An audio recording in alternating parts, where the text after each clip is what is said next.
NC Pork, raising the bacon, raising the bar.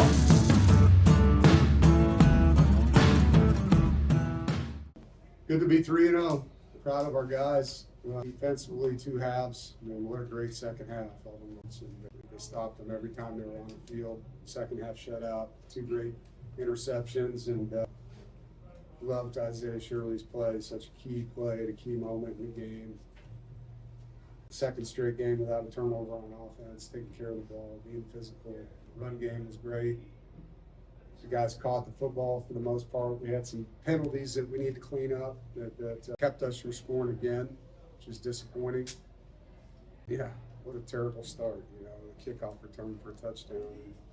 But the thing you love is just we're tested, We've been down a couple times. These guys know how to fight back. They believe. They don't flinch. There's no division. Coaches made good adjustments 2 weeks in a row now. Pretty excited to go on the road, get your first win, and to play the way we did in that second half. Questions? You mentioned adjustments. What was the biggest adjustment defense made to really shut them down? They just settled in and started beating blocks. There's a lot of good tackles. Didn't let anyone behind them. Got pressure on the quarterback. Execution. You got Max back, double-digit comebacks. What's the secret sauce to that? There's a lot. There's a lot that goes into that. It's the whole off season. It's how hard these guys work, how much chaos we put them in. We tested them.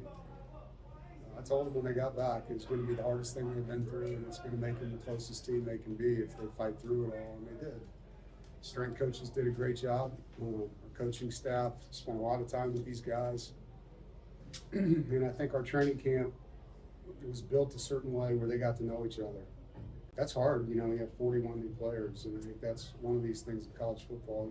You got to see the guys play to figure out who you are a little bit.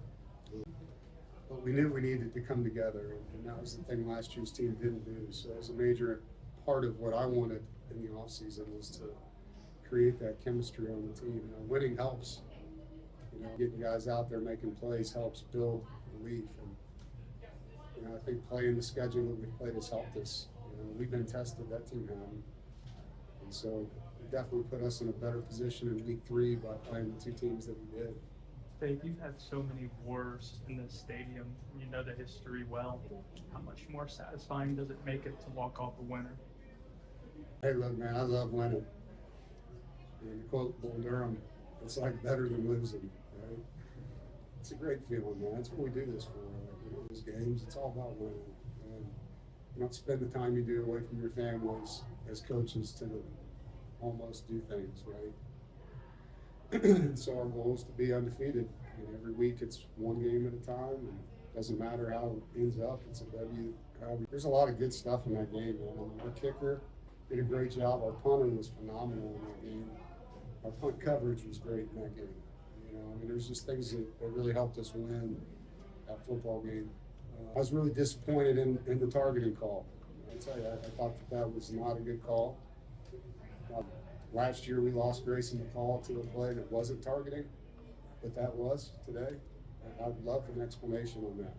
I thought that was about as clean as you could do what he did when the guy was running the football. And now we lose Sebastian for the first half of the next game. I got to stick up for my guys. That doesn't make sense to me. But I'm so proud of this football team and these players, these coaches, and also our fans that came. There's just as much red as they had in their color over there. So thank you for traveling the way you did today. You mentioned you saw this team come together. At what point did you kind of know they came together unlike last year's team? I could feel it in training camp, but until you're on the field in the game and finish of the opening game, I think really made me feel like, and I've been saying this, it's a fun team to coach. I've been saying this for a long time to you guys, and you can see why. There's a bunch of good kids that work hard, they take coaching, they're talented, and they're bought in, And so for me, it's refreshing. It's really refreshing. The whole team obviously has a great vibe and chemistry going on, but just looking at your offense and seeing the skill of CJ, Smithers, and Joly, how much does that elevate what you guys are able to do?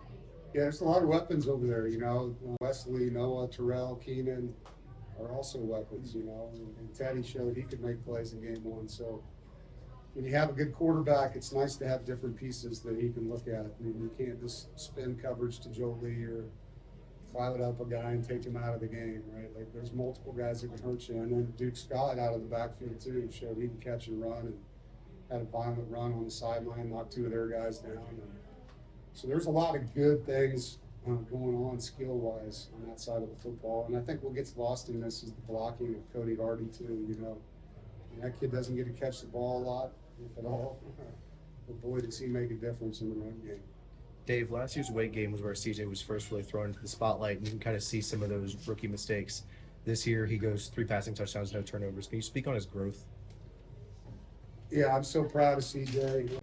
What you guys don't see is how he leads the team. You know, how big his voice is now, how accountable he'll hold people, and back it up with his own work. And the thing that's really awesome, and it was this way last year with him, is if he makes a mistake, he's the first one to say, that's on me.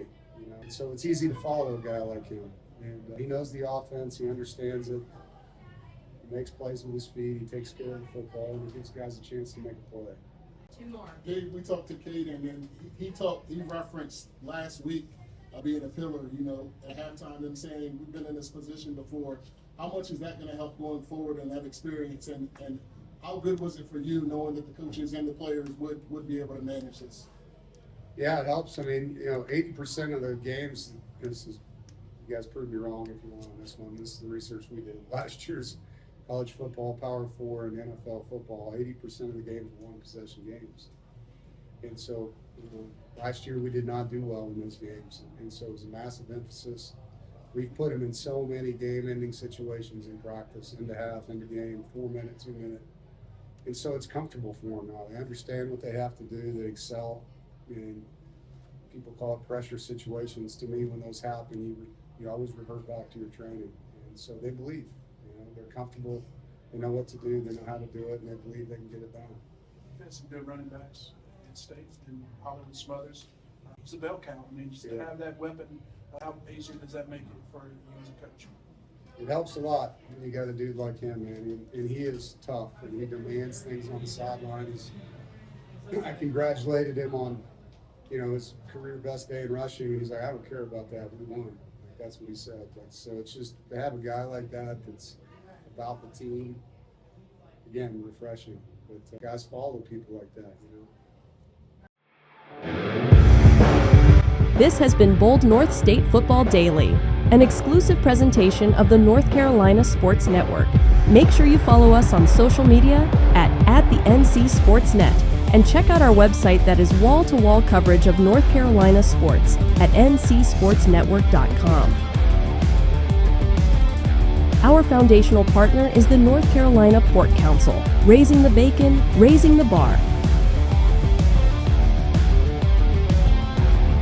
Telling the stories of the bold North State, this is the North Carolina Sports Network.